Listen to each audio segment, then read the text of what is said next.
hope is my strength. Faith is my weapon. Liberty, equality, humanity, and justice for all. Imyaka ibaye uruhererekane habaye jenoside yakorewe abatutsi mu mwaka w'1994 aho u Rwanda rwabuze abaturage basaga miliyoni baziraga uko bavutse. Ikibazo cy'ivanguramoko n'ironda karere nibyo byaranze ubutegetsi bwa nyuma yaho u Rwanda ruboneye ubwigenge ndetse na mbere y'umwaka w'1994. Abatutsi bo hirya no hino mu makomine batangiye kwicwa uruhongohongo kuva mu mwaka w'1959 nk'uko ibitabo by'amateka bigaragaza. Muri uwo mwaka nibwo abatutsi basenywe n'abahutu bari bakingiye ikibaba n'abakoroni. Icyo gihe bamwe bahungiye mu bihugu by'abaturanyi muri Tanzania, Burundi ndetse na Uganda, ari naho urubyiruko rw'abanyarwanda rwibumbiye muri FPR Inkotanyi rwakusanyirije imbaraga zarushoboje guhagarika jenoside yakorerwaga abatutsi. Gusa muri iyo myaka yose abatutsi babayeho batotezwa, basahurwa, babuzwa kwigwa mu mashuri ya leta ndetse n'ayigenga. Hari abagiye bagerageza kwirinda abanzi babagabagaho ibitero kandi bakabatsinda. Aha twavuga abatutsi bo mu Bisesero mu cyahoze ari prefegitura ya Kibuye. Ababirwanyeho kuva mu mwaka w'1959 ubwo abatutsi basenyerwaga mu cyiswe impinduramatwara yo muri 1959, ariko byarangiye ibitero biburijwemo mu mwaka w'1973 nabwo babashije kwirinda. Bagiye bibaremamo ubutwari bwo kugerageza kwirwanaho ko baterwaga ku buryo nko muri 1959 ntabwo abasesero babashije gutsimburwa mu byimbo byabo, babashije kwihagararaho bagahangana n'ibitero bakabasha kubisubizayo. No muri 1973 nari umwana ufite imyaka 9, ariko najyaga mbona uburyo ababyeyi bacu bahanganaga n'ibitero biturutse impande n'impande za Bisesero bakabasha kubyegezayo, ku buryo muri 1973 ubwo mu makomine twari duturanye abatutsi bishwe bagasenyerwa, inka zabo zikaribwa, mu Bisesero ntabwo babashije kubigeraho kuko ibitero byarateraga bakabisubizayo bakabyirukana rwose. Nyamara nubwo mu Bisesero hasigaye ingerere, kari agace kari gatuwe cyane ndetse kanatunze inka nyinshi, dore ko hafi ya bose bari batunzwe n'ubuhinzi n'ubworozi. Ku rundi ruhande ibitero bagiye bagabwaho mu bihe bitandukanye byabasigiye umutima w'ubutwari. Mbere ya jenoside Bisesero yari ituwe kimwe n'ahandi hose y'umwe abaturage benshi, ariko abenshi ari abatutsi. Kandi ikindi kiranga Bisesero nuko uko abatutsi bagiye batotezwa kuva mu myaka ya kera muri za 59, 73 n'ejo bundi muri 94 jenoside iba, byagiye bibaremamo ubutwari bwo kugerageza kwirwanaho ko baterwaga. General James Kabarebe, Minisitiri w'Ingabo, ashimangira ko abanyabisesero bagize umwihariko wabo wo kwanga kwicwa bagahangana n'umwanzi ubarusha imbaraga. Ibi bikaba bitanga isomo ku mahanga ndetse n'abanyarwanda muri rusange kurangwa n'ubutwari. Icyambere, abanyabisesero ubwabo ubutwari bagize bukomeye cyane, bukomeye burimo kunamba, resilience ikomeye cyane, burimo kwanga kwicwa, bagakoresha uburyo bwose bushoboka bagahangana n'umwanzi ubarusha imbaraga. Undi umwihariko waho ni akagambane bagiriwe n'Abafaransa. Gutsindwa kw'abanyabisesero maze abatutsi basaga 60,000 bakicwa, hanini byatewe n'Abafaransa babigizemo uruhare, aho basesekaye mu Bisesero bati amahoro aratashye ubwo abazungu bahageze. Aho ibyo abanyabisesero bibwiraga ntaho byari bihuriye n'ukuri, kuko abazungu b'Abafaransa bari ku ruhande rw'interahamwe. Iyo usesenguye usanga aba bazungu bari baje gutata ingufu zabo, kuko bitatinze imisozi ya Bisesero ikagotwa n'interahamwe zitagira ingano. Aha byari bigoye kongera kubatsinda kuko ingufu zabo zasaga n'izikendera, kuko urugamba rwo kwirwanaho no kurengera imiryango yabo rwari rumaze igihe kinini.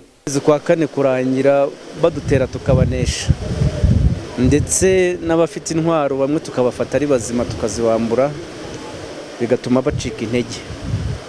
Bigeze mu cyumweru cya mbere cy'ukwezi kwa gatanu nibwo ibitero byarahagaze, batekereza ko umutekano wagarutse ndetse bamwe batangira kwisuganya. Kurokoka kw'abatutsi 200,000 bo mu Bisesero ntibyari impuhwe z'interahamwe, ahubwo ni ubutwari bakomuraga ku babyeyi babo bagiye baharanira uburenganzira bwabo ndetse no guharanira kubaho. Byange cyangwa ubyemere, abanyabisesero barwanye n'interahamwe muri Mata mu mwaka wa 1994, nyamara nta gikoresho na kimwe bagiraga, mu gihe interahamwe zo zari zaratojwe n'Abafaransa kandi bafite imbunda zikomeye cyane. Ariko ntibyabaciye intege, bakomeje kurwana kugeza mu kwezi kwa 5.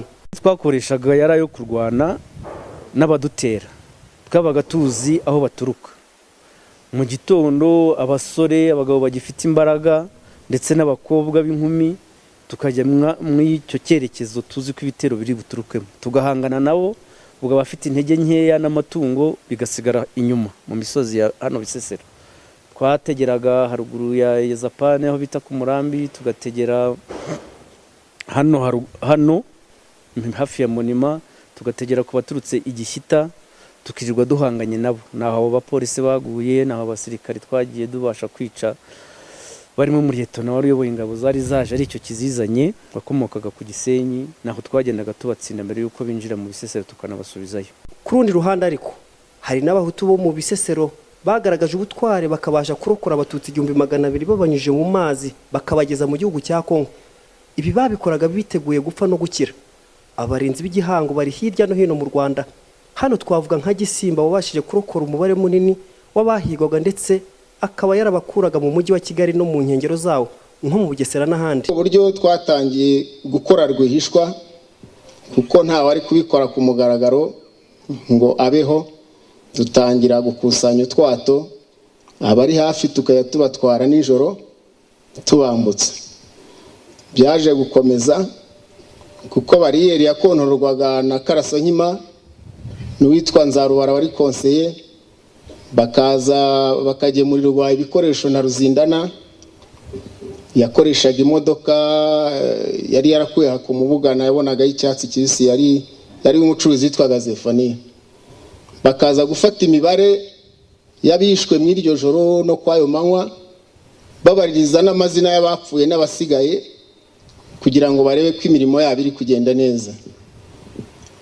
Sinasoza ntagarutse ku bunyamaswa ndetse n'akagambana Abafaransa bakoreye abanyabisesero mu gihe cya Jenoside yakorewe Abatutsi mu mwaka wa 1994.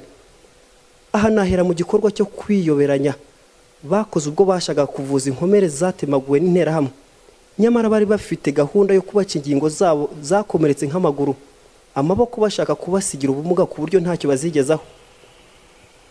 Aha babacaga amaguru cyangwa amaboko. Kuri ubu bemeye gucibwa ingingo nta maguru n'amaboko bafite, naho ababyanze inkotanyi zikimara gusesekara mu Bisesero baravuwe barakira.